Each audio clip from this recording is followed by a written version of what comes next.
आज हम 9th का सेकंड टॉपिक देखेंगे स्टैटिस्टिक्स यानी सांख्यिकी। तो इसमें दो प्रकार की चीज़ आती हैं। एक तो आपका आता है प्राथमिक आंकड़े। प्राथमिक आंकड़े किसे कहते हैं, यह आपके थ्योरेटिकल में आता है 1 नंबर या 2 नंबर का। और द्वितीय होता है द्वितीय प्रकार के आंकड़े। तो सबसे पहले फर्स्ट हो जानेंगे कि प्राथमिक आंकड़े किन्हें कहते हैं। तो वे आंकड़े होते हैं जो अन्वेषक बोलते हैं खोजकर्ता को, अन्वेषक द्वारा प्राप्त आंकड़ों को एक नए सिरे से, अन्वेषक बोलते हैं खोजकर्ता द्वारा नए आंकड़ों को या नए सिरे से जो आंकड़े एकत्रित किए जाते हैं या संग्रह किए जाते हैं उनको बोलते हैं प्राथमिक प्रकार के आंकड़े। यानी वे जो अन्वेषक द्वारा नए सिरे से कुछ आंकड़े एकत्रित किए जाते हैं उनको बोलते हैं प्राथमिक आंकड़े। और द्वितीयक आंकड़े बोलते हैं जो प्राथमिक आंकड़ों का संग्रह किया जाता है। प्राथमिक आंकड़ों का जो संग्रह किया जाता है उनको प्रकाशित या अप्रकाशित करने में,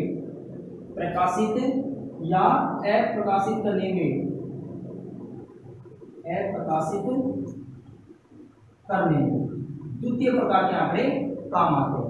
प्राथमिक आंकड़े किन्हें कहते हैं, अन्वेषक द्वारा जो नए सिरे से या अपने नए सिरे से जो आंकड़े एकत्रित किए जाते हैं उनको बोलते हैं प्राथमिक आंकड़े। और द्वितीय प्रकार के आंकड़े जो प्रथम प्रकार के आंकड़े होते हैं उनको प्रकाशित या अप्रकाशित करने के काम आते हैं। फिर इसमें आगे बात आता है आपका कि मिलान चिन्ह किन्हें कहते हैं। मिलान चिन्ह आपको इसमें एक वर्ग देगा, जैसे 0, 10, 20, 30, 40, 50 ऐसे का आपको वर्ग दे देंगे, जिसमें आपको ऊपर संख्या लिखी होगी कि उसमें 10 कितनी बार आ रहा है, 20 कितनी बार आ रहा है, 30 कितनी बार आ रहा है, 40 कितनी बार आ रहा है और 50 कितनी बार आ रहा है। सामने आपको मिलान चिन्ह और एक तरफ आपको लिखनी पड़ेगी उसकी संख्या। ये आपको एक क्वेश्चन देगा, उसको आपको सॉल्यूशन कैसे करना है, उसमें आपको केवल मिलान चिन्ह बताना है कि मिलान चिन्ह इसमें कैसे बनेंगे। जैसे आपके पास मानो 10 की संख्या 5 हुई और 20 की संख्या आपके पास 6 हुई, 30 की संख्या आपके पास 8 हुई, 40 की संख्या 3 हुई और 50 की संख्या 2 हुई। तो इनके आपको मिलान चिन्ह कैसे बनाएंगे, तो मिलान चिन्ह बनाना सिखा रहा हूं आपको। सबसे पहले 1 होगा तो उसको इस प्रकार मिलान चिन्ह बनाएंगे, ठीक है। 2 होगा तो उसको इस प्रकार बनाएंगे, 3 को इस प्रकार, 4 को इस प्रकार, इस प्रकार, 5 को 1, 2, 3, 4 और 5 को इस प्रकार बनाएंगे, 6 को 1, 2, 3, 4, 5 और 6 इस प्रकार मिलान चिन्ह बनाते जाएंगे। तो जैसे मुझे सबसे पहले किसका बनाना है, 5 का, तो 5 का कैसे बनाऊंगा, 1, 2, 3, 4 और 5। इस प्रकार स्टैटिस्टिक्स में मिलान चिन्हों की सहायता से सारणी को पूरा किया जाता है। जैसे मुझे 6 का बनाना है तो 1, 2, 3, 4, 5 और 6। इसी प्रकार किसका बनाना है, 8 का बनाना है तो 1, 2, 3, 4, 5, 6, 7 और 8, ठीक है भाई। अगर मुझे 10 का बनाना होता, मान लो कोई संख्या आ जाती कि 10 का मिलान चिन्ह होना, तो कैसे बनेगा, 1, 2, 3, 4, 5, 6, 7, 8, 9, 10 इस प्रकार अपन 10 का बना देंगे। अगला कितने का है, 3 का, तो 3 का बना देंगे मिलान चिन्ह। फिर कितना है, 2 का, तो 2 का मिलान चिन्ह बना देंगे। इस प्रकार अपन मिलान चिन्हों की संख्या देगा आपको और वर्ग दे देगा, वर्ग अंतराल या फिर वर्ग या फिर आपको कुछ भी यहाँ पे नंबर्स वगैरह कुछ भी देगा, तो आपको उसको मिलान चिन्ह बना के सारणी कंप्लीट करने के लिए बोलेगा। तो मिलान चिन्ह इस प्रकार बना के और अपनी सारणी को कंप्लीट कर लेंगे। सबसे पहले प्राथमिक आंकड़े अन्वेषक द्वारा नए सिरे से जो प्राथमिक आंकड़े या आंकड़े तैयार किए जाते हैं उनको बोलते हैं प्राथमिक प्रकार के आंकड़े। द्वितीय आंकड़े किनके होते हैं, यानी जो फर्स्ट प्रकार के प्राथमिक प्रकार के आंकड़े जिनको प्रकाशित या अप्रकाशित करते हैं उनको बोलते हैं द्वितीय प्रकार के आंकड़े। फिर आपका आता है इसमें कि मिलान चिन्ह किन्हें कहते हैं, मिलान चिन्ह कैसे बनते हैं। तो आपको एक संख्या दे देगा, जैसे मान लो 10 आया कितनी बार, 5 बार, 20 आया कितनी बार, 6 बार, 30 आया 8 बार, 40 आया 3 बार और 50 आया 2 बार। तो इसमें क्या करेंगे, इनका मिलान चिन्ह बनाएंगे, संख्या कितनी है, संख्या के अनुरूप इनका मिलान चिन्ह बनाएंगे। आगे आपके आता है इसमें कि माध्य किसे कहते हैं, माध्यिका किसे कहते हैं और बहुलक किसे कहते हैं। तो इसका पहले कंसेप्ट सीखेंगे और उसके बाद एक एग्जाम्पल के द्वारा इसको सॉल्यूशन करेंगे। तो सबसे पहले माध्य किसे कहते हैं? तो माध्य का सूत्र होता है x bar equal to sigma i to 1 upon n, यहाँ पे x अपॉन कितना जाएगा नीचे n। यहाँ पे जो x होगा वो प्रेक्षणों का क्या होगा भाई? योग होगा। क्या होगा? प्रेक्षणों का योग। और यहाँ पे n क्या होगा? प्रेक्षणों की संख्या। मैं यहाँ पे लिख देता हूँ x बराबर अपने प्रेक्षणों का योग। सबका आपको सिग्मा का मीन्स होता है योग। ये जो आपका सिग्मा लिखा हुआ है इसका मीन्स क्या होता है? योग होता है इसका मीन्स। तो सभी प्रेक्षणों का योग और n का मीन्स क्या है? प्रेक्षणों की संख्या। प्रेक्षणों की संख्या यानी प्रेक्षण आपके कितनी बार आए हैं, ठीक है, वो आपका हो जाएगा माध्यिका। दूसरा आता है आपके कि माध्यिका क्या होती है। अब माध्यिका में सबसे पहले आपको जो आपको अंतराल दिया गया है या संख्या दी गई है उसको पहले आरोही क्रम में जमाएंगे। कौन से क्रम में? आरोही क्रम में। आरोही क्रम में पहले पुनर्व्यवस्थित करेंगे, फिर उसके बाद उसमें देखेंगे कि अपन प्रेक्षण सम है या विषम है। प्रेक्षणों यानी n बराबर प्रेक्षणों की संख्या। आपके प्रेक्षणों की संख्या देगा वो, तो आपको उसमें देखना है कि प्रेक्षण या तो होगा सम, प्रेक्षण या तो सम होगा या क्या होगा? विषम होगा। अगर सम होगा तो क्या कंडीशन लगाएंगे और विषम होगा तो क्या कंडीशन लगाएंगे? विषम होगा। सम होगा तो क्या कंडीशन लगाएंगे? कंडीशन लगाएंगे n/2 या n+1 अपॉन 2। ये प्रेक्षण लेंगे, या तो n/2 का प्रेक्षण या n+1 अपॉन 2 का प्रेक्षण। अगर विषम होंगे n, यानी अपन केवल किसकी बात कर रहे हैं? प्रेक्षणों की बात कर रहे हैं। जैसे मान लो आपकी पूरी संख्या दे दी और उसमें n बराबर 10 है, यानी प्रेक्षण आपके कितने हैं? 10। तो 10 क्या हो जाएगा? सम हो जाएगा। ठीक है भाई। अगर मान लो यहाँ पे उसने दे दिया कि नहीं 11वां प्रेक्षण है, तो उसके लिए क्या करेंगे? अपन सूत्र लगाएंगे इसमें n+1 अपॉन 2 प्रेक्षण। वो आपका क्या हो जाएगा? माध्यिका हो जाएगा। वो माध्यिका निकालेंगे। सबसे पहले संख्या को आरोही क्रम में जमाएंगे, यानी छोटे से बड़े, बड़े से के अनुसार चलते जाएंगे। फिर यहाँ पर n होगा आपको प्रेक्षणों की संख्या होगा, उसमें या तो सम होगा या होगा विषम। अगर सम होगा तो क्या कंडीशन लगाएंगे? n/2 या n+1/2। अगर विषम होगा तो n+1/2 भी प्रेक्षण लगाएंगे। ठीक है, तो इससे अपना प्रेक्षण निकल जाएगा। लास्ट में आता है आपका बहुलक। तो बहुलक क्या होता है? बहुलक होता है कि आपका जो अंतराल दिया होता है या संख्या दी होती है उसमें सबसे ज्यादा कौन सी संख्या मिली और वो कितनी बार मिली है, यानी एक से अधिक बार मिले संख्या। ये सबसे अधिक बार संख्या, सबसे अधिक बार जो संख्या मिलती है उसको बोलते हैं बहुलक। अपन इसको एक एग्जांपल के माध्यम से समझेंगे। सबसे पहले माध्य का सूत्र होता है सिग्मा i बराबर 1 to n, यानी संख्या कुछ भी हो, एक से लेकर अनंत तक संख्याओं के लिए है। ठीक है ना। x यहाँ पे प्रेक्षणों की योग है और n बराबर प्रेक्षणों की संख्या है। माध्यिका कैसे निकालेंगे? दी गई संख्या को पहले आरोही क्रम में जमाएंगे, यानी छोटे से बड़े के क्रम में जमाएंगे। फिर उसके बाद प्रेक्षणों की संख्या, प्रेक्षणों की संख्या में आपको सम भी देगा या विषम भी देगा। अगर सम देगा तो क्या कंडीशन लगाएंगे? n/2 या n+1/2 वो प्रेक्षण लेंगे, और विषम होगा तो n+1/2 का प्रेक्षण लेंगे।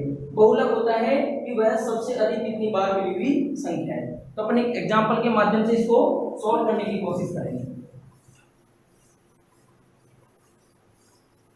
ये आपके 9th क्लास का लास्ट टॉपिक है माध्यिका। ट्रिग्नोमेट्री से पहले करा दी गई थी मैंने।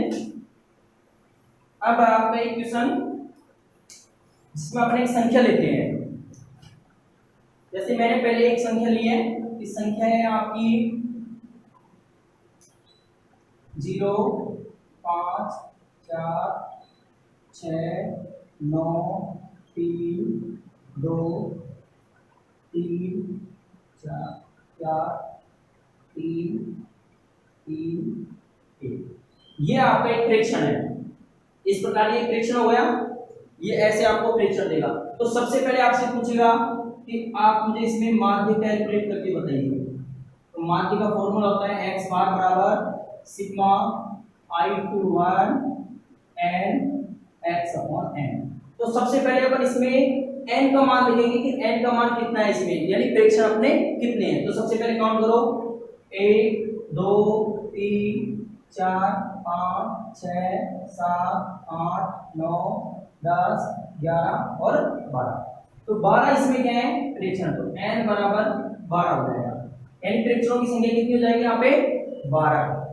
अब ऊपर अपन को लिखना है सिग्मा आई का मान, यानी इन सबका क्या करना है आपको योग करना है। ये जो 12 के 12 प्रेक्षण दिए गए हैं इन सबका आपको क्या करना है योग करना है। तो योग कर देते हैं अपन 0 plus 5 plus 4 plus 6 plus 9 plus 3 plus 2 plus 3 plus 4 plus 3 plus 3 plus 1 और अकाउंट में कितनी आ जाएंगी इसके 12, यानी प्रेक्षणों का योग बटे प्रेक्षणों की संख्या। ये क्या निकल जाएगा आपका माध्य।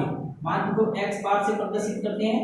अब इन सबको क्या करेंगे अपन योग करेंगे इन सबका। योग करो यहाँ से 5 और 4 कितने 9, 9 और 9 कितने हो गए 18, 18 और 3 कितने हो गए 21, 21 और 2 कितने 23, 23 और 3 26, 26 और 4 30, 30 और 6 36, 36 और 1 37, 37 और 6 कितने हो गए 37 और 6 33, यानी 43, 43 आपका 43 बटे 12 क्या आ जाएगा आपका माध्य आ जाएगा। अगर इसको पॉइंट ऑफ निकालना चाहते हो तो 12 का भाग इसमें देके और पॉइंट ऑफ निकाल देंगे। नहीं यहाँ तक भी आप आंसर सही है, 43 बटे 12 इसका क्या आ जाएगा माध्य हो जाएगा। अब इसको क्या निकालेंगे इसमें माध्यिका निकालेंगे। तो माध्यिका में सबसे पहले क्या करेंगे इसको कौन से क्रम में जमाएंगे आरोही क्रम में, यानी पहले सबसे छोटा कौन सा है इसमें 0, उसके बाद कौन सा है 1, उसके बाद कितना है 2। अब देखो 2 कहीं मिल रहा है क्या 2 बार नहीं मिल रहा है, तो 3 को लेंगे। 3 देखो कितनी बार मिल रहा है इसमें 1 2 3 और 4, तो यहाँ पे 3 कितनी बार मिल रहा है 4 बार, 1 2 3 और ये 4। इसी प्रकार देखो अगला कौन सा मिल रहा है 4 कितनी बार मिल रहा है 1 ये 2, तो यहाँ पे 4 लिख लो 1 ये 2।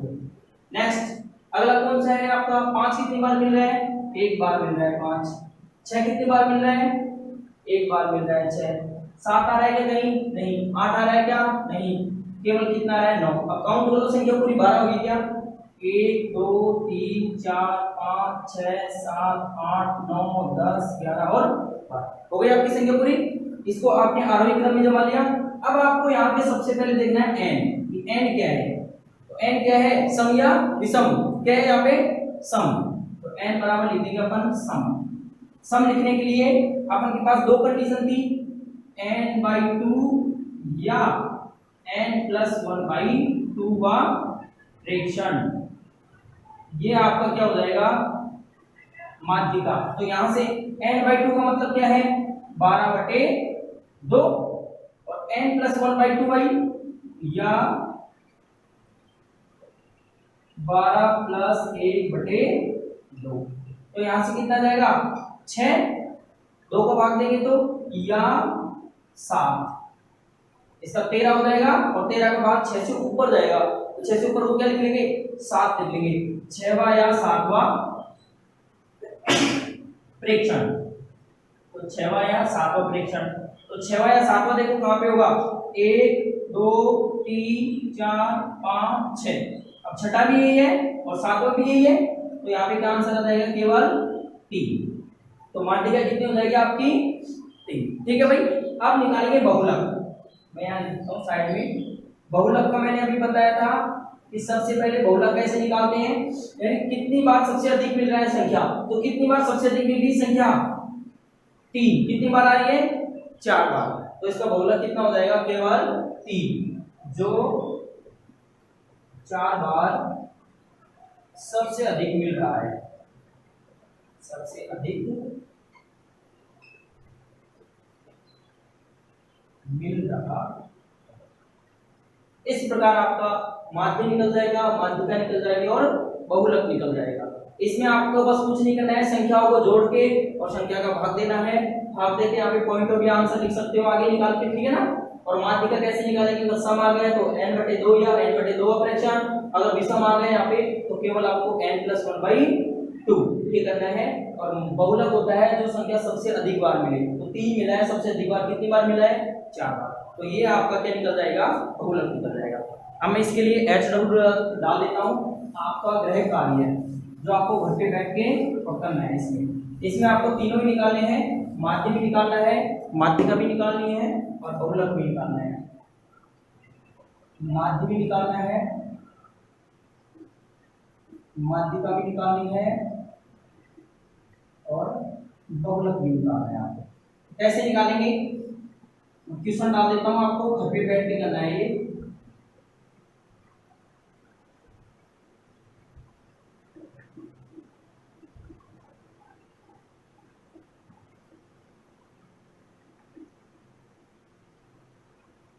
फर्स्ट आपका इसमें आपको सब निकालना है, माध्य, माध्यिका और बहुलक तीनों निकालने हैं।